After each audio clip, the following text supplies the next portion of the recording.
Welcome to my channel. I am Neel Kamal and today we are going to learn class 8th geography. The name of the chapter is agriculture. और आज की जो video है वो इस chapter का last video है, यानी वीडियो नंबर 4 है। और इसमें हम जो डिस्कस करने जा रहे हैं वो जो रिमेनिंग चैप्टर हमारा रह गया था जिसमें एग्रीकल्चरल डेवलपमेंट की बात कही गई थी। तो आज की क्लास में हम जो डिस्कस करेंगे वो है एग्रीकल्चरल डेवलपमेंट।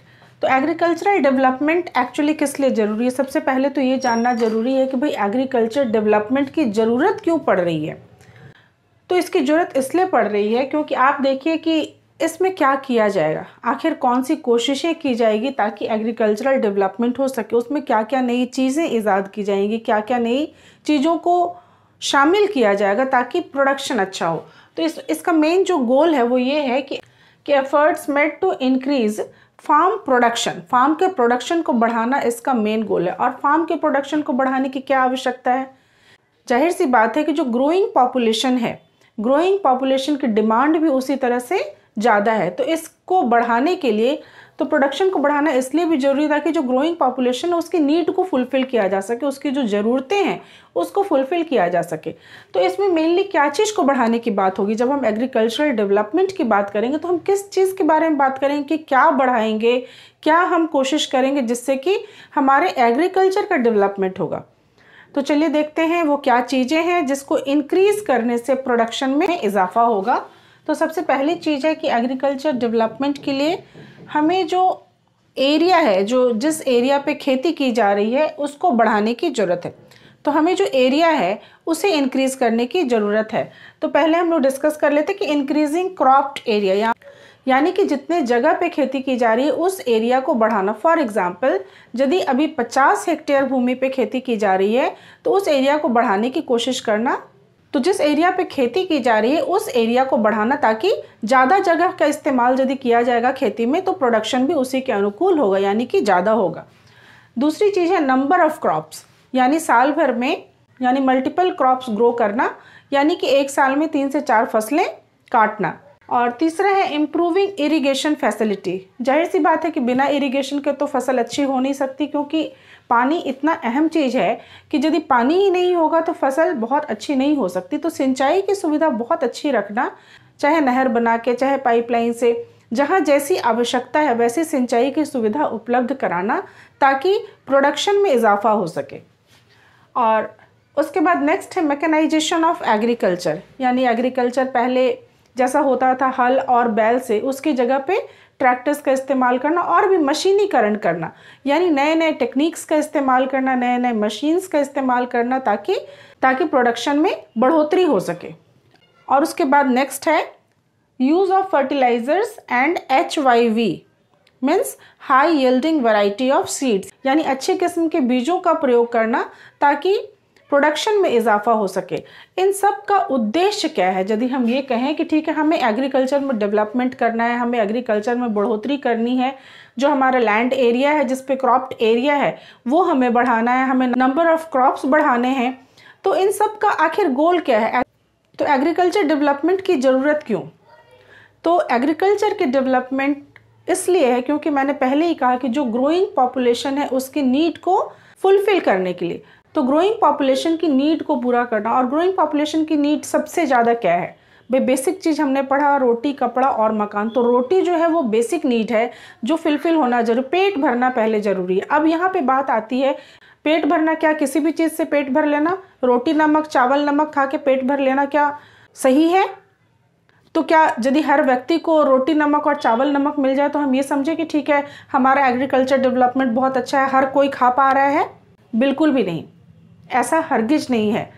क्योंकि देश का विकास सिर्फ इस चीज़ पे नहीं निर्भर करता है कि सभी को खाने को मिल जा रहा है, बल्कि क्या खाने को मिल रहा है और कितनी मात्रा में खाने को मिल रहा है और कैसा खाने को मिल रहा है, मीन्स न्यूट्रिशियस फूड। तो इसे एक्चुअली एक शब्द के द्वारा आप जानिए, इसे कहते हैं फूड सिक्योरिटी। तो फूड सिक्योरिटी क्या है चलिए पहले हम जानते हैं। तो फूड सिक्योरिटी का डिफिनीशन क्या है चलिए देखते हैं।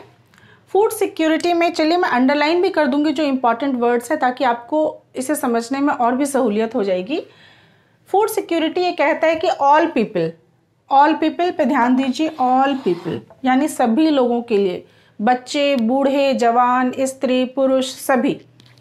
All people at all time को भी आप ध्यान रखिए, ऑल टाइम यानी दिन भर में हम जितनी बार भी खाते हैं या जब भी हमें खाने की इच्छा हो उन सभी समयों में।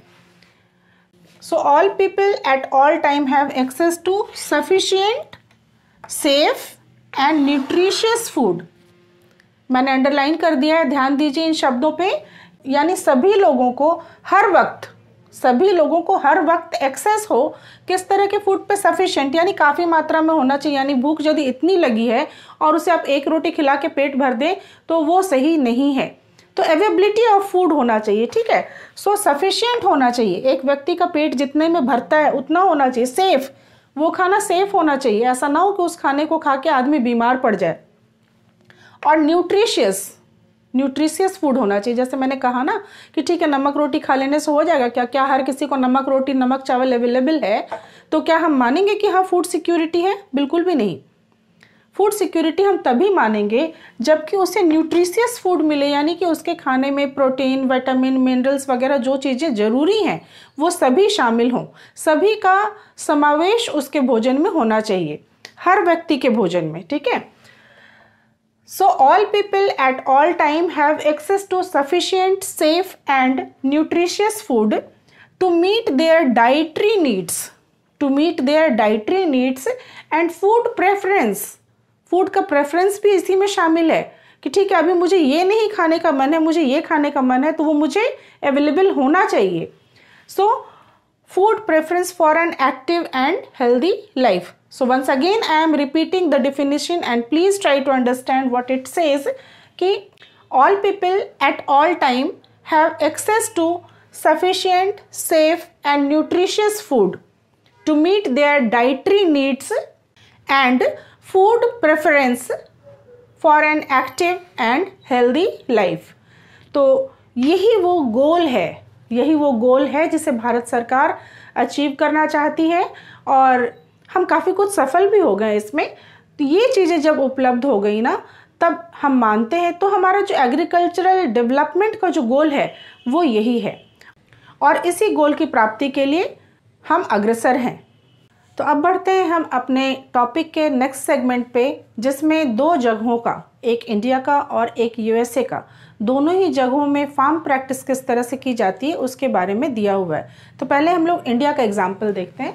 अ फार्म इन इंडिया में एक फार्म के बारे में, एक खेत के बारे में एक एग्जाम्पल दिया हुआ है कि मुन्ना लाल जो कि यूपी का रहने वाला है, वो आदिलाबाद गाजीपुर यूपी का रहने वाला है, उसके पास 1.5 हेक्टेयर्स लैंड है। अब आप ध्यान दीजिएगा कि पीछे हमने जो चीज़ें डिस्कस की हैं कि प्रोडक्शन बढ़ाने के लिए क्या क्या चीज़ें इस्तेमाल की जाती हैं, प्रायः उन सारी चीज़ों को मुन्ना लाल जो है वो इस्तेमाल करता है। चलिए देखते हैं कि उसके पास जो खेत है वो काफ़ी बड़ा है, 1.5 हेक्टेयर है। दूसरा वो HYV यानी कि high yielding varieties of seeds का इस्तेमाल करता है, यानी बहुत ही उत्तम क्वालिटी के बीजों का इस्तेमाल करता है।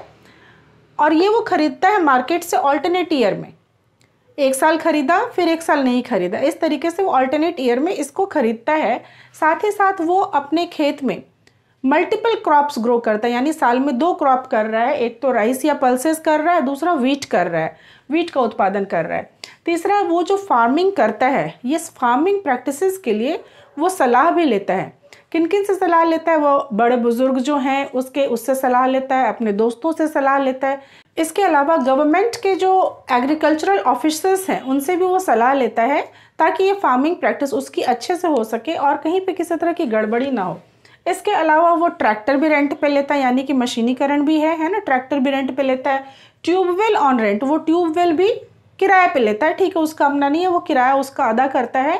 तो आप देख रहे हैं कि ट्यूबवेल भी ले रहे हैं, नहीं सिंचाई की व्यवस्था अच्छे से हो रही है, यानी इरिगेशन की भी सुविधा वो मुहैया करता है खुद के लिए। तो आप देखेंगे कि इतनी सारी चीज़ें इस्तेमाल कर रहा है जो चीज़ें प्रोडक्शन को बढ़ाने में सहायक है। इसके अलावा मुन्ना लाल जो है वो अपने पास 2 बफेलोज भी रखता है और कुछ मुर्गियाँ भी रखता है।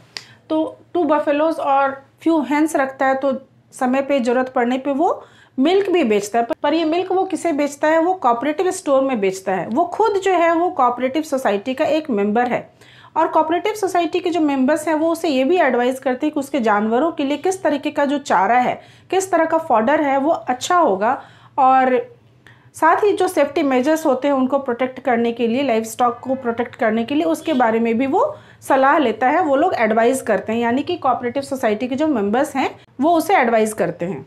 तो हमने देखा कि एक तरफ वो खेती के लिए सारे तमाम चीज़ों को यूज़ कर रहा है, दूसरी तरफ बफेलोज और हेंस भी रखे हुए हैं, सोसाइटी का भी मेंबर है, और इसके अलावा वो जो फार्म में काम करता है, वो जब खेतों में काम करता है तो उसके फैमिली के लोग जो हैं वो हेल्प करते हैं, और जो high yielding varieties of seeds है उसको खरीदने के लिए कभी कभी वो इन कोऑपरेटिव सोसाइटी से भी लोन लेता है और कभी कभी बैंक से भी लोन लेता है। और जब पैदाइश हो जाती है, यानी कि जब फसल तैयार हो जाती है, तो इस फसल को बेचने के लिए वो अपने नज़दीक की मंडी में जाके उसे बेचता है, फसल को बेचता है। हालांकि आप देखिए कि कहीं ना कहीं वो बाध्य होता है उस फसल को बेचने के लिए, जबकि मार्केट फेवरेबल नहीं होता है, क्योंकि उसने ऑलरेडी लोन ले रखा हुआ है कोऑपरेटिव सोसाइटी से भी, बैंक से भी। तो एक प्रेशर होता है, उसे चुकाना होता है, उसका प्रेशर होता है, जिसकी वजह से जब मार्केट फेवरेबल नहीं होता है उस समय भी वो उसको बेचता है। क्योंकि क्या होता है, स्टोरेज की प्रॉब्लम होती है। क्या होता है, जो हमारे यहाँ के जो किसान हैं कई बार उन्हें स्टोरेज की समस्या होती है कि जैसे प्रोडक्शन हो गया तो अब उन जो तैयार फसल उनको रखा कहाँ जाए। किसान का घर इतना बड़ा तो है नहीं कि वो वहाँ पर उसे स्टोर कर सकता है।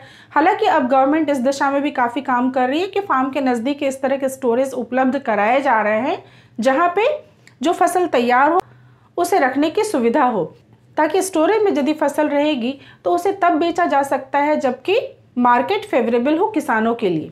तो उस दिशा में सरकार कदम बढ़ा रही है और काफ़ी काम किया भी है। तो ये केस जो हमने डिस्कस किया, ये हमने इंडिया का केस डिस्कस किया, अ फार्म इन इंडिया।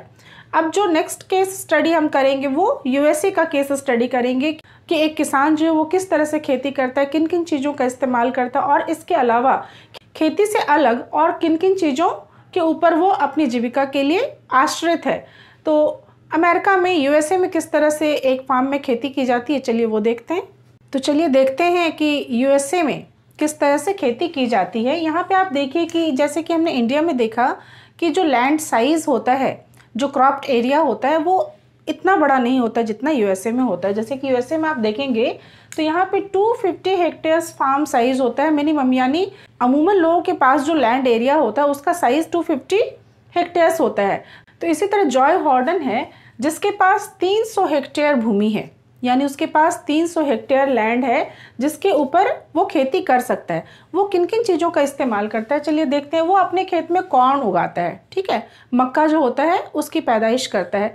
पर मक्का उगाने के पहले वो जो सॉइल होता है उसकी टेस्टिंग करवाता है। वो पहले सॉइल और वाटर के जो रिसोर्सेज है उसको चेक करता है कि ठीक है, मक्का को उगाने के लिए जितनी पानी और जिस तरह की मिट्टी की आवश्यकता है वो है भी या नहीं।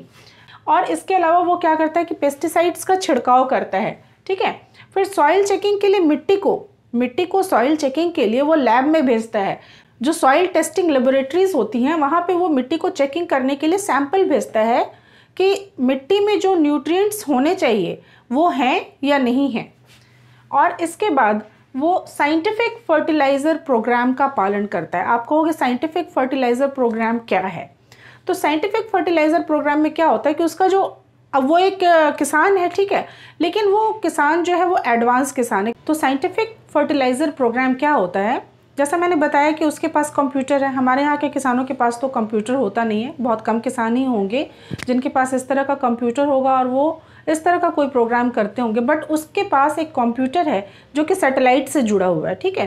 तो ये सैटेलाइट से जुड़ा हुआ कंप्यूटर जो है उसे एकदम बिल्कुल उसका जो खेत है, उसका जो फार्म है, उसका प्रिसाइज पिक्चर भेजता है, जो उसे हेल्प करता है कि किस तरह से फर्टिलाइजर्स यूज़ किए जाने हैं या जो पेस्टिसाइड्स यूज़ किए जाने हैं वो किस तरह से यूज़ किए जाने। क्योंकि ऐसा नहीं है कि 300 हेक्टेयर खेत है उसके पास तो पूरे में फर्टिलाइजर्स डाल देगा और पूरे में पेस्टिसाइड्स डाल देगा, नहीं, बल्कि जहाँ पे जैसी ज़रूरत होगी उन्हीं जगहों पे इन चीज़ों का इस्तेमाल होगा।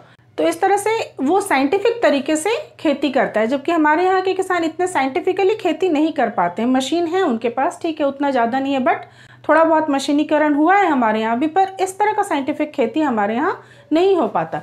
इसके अलावा यदि हम जो को देखें तो जो और क्या क्या चीज़ें करता है, इसके पास देखें ये पूरी तरह से मशीन के ऊपर निर्भर है। जैसे कि वेरियस एग्रीकल्चरल ऑपरेशंस होते हैं, उन सभी चीज़ों के लिए ये मशीन के ऊपर निर्भर है। जैसे कि इसके पास ट्रैक्टर है, इसके बाद ड्रिल्स है, इसके पास ड्रिल्स के बाद आप देखिए इसके पास लेवलर है। लेवलर यानी कि ज़मीन को समतल करने के लिए जो मशीन इस्तेमाल की जाती है वो भी इसके पास है। इसके अलावा इसके पास कंबाइंड हार्वेस्टर एंड थ्रेसर है, यानी कि कटाई के लिए भी ये मशीन का यूज़ करता है, जबकि हमारे यहाँ के किसान कटाई के लिए मशीन का उपयोग नहीं कर पाते हैं। तो आप देखें कि हमारे यहाँ की जो खेती होती है और इनके यहाँ जो खेती हो रही है यूएसए में, इसमें बहुत ज़्यादा डिफरेंस है। साथ ही साथ जब पूरी फसल तैयार हो जाती है तो यूएसए में क्या होता है कि स्टोरेज फैसिलिटी बहुत अच्छी है। हमारे यहाँ जैसे मैंने बताया कि थोड़ी कमी है इस चीज़ की, वहाँ पे यूएसए में स्टोरेज फैसिलिटी बहुत अच्छी है। इसीलिए क्या होता है कि कटाई होने के बाद ऑटोमेटिकली जो ऑटोमेटेड ग्रेन स्टोरेज है वहाँ पे फसल पहुंच जाती है, और या तो वहाँ पे पहुंचती है या फिर जो मार्केट से एजेंसीज होते हैं वो आके उनको लेके जाते हैं। तो ये किसान का प्रॉब्लम नहीं होता है कि वो कहाँ पे स्टोर करेगा। तो जैसा कि हमने कंपैरिजन किया इंडिया के एक फार्मर का और यूएसए के एक फार्मर का, तो हमें बहुत सारे अंतर दिख जाते हैं। कुछ चीज़ ठीक है, इंडिया में भी डेवलपमेंट ऑफ एग्रीकल्चर हो रहा है, लेकिन उतनी तुलना में तो बेशक नहीं हुआ है। और दूसरी बात यह है कि यही एक खास वजह है कि यूएसए का जो किसान है वो किसान नहीं लगता, वो बल्कि बिजनेसमैन लगता है, जबकि हमारे यहाँ के जो किसान हैं ये पीजेंट फार्मर लगते हैं। इस तरह से आपका ये चैप्टर यहीं पे फिनिश होता है, और इस वीडियो में मैं प्रीवियस वीडियोस के लिंक डाल दूँगी और फिर हम मिलेंगे अपने नेक्स्ट वीडियो में। Thanks for watching.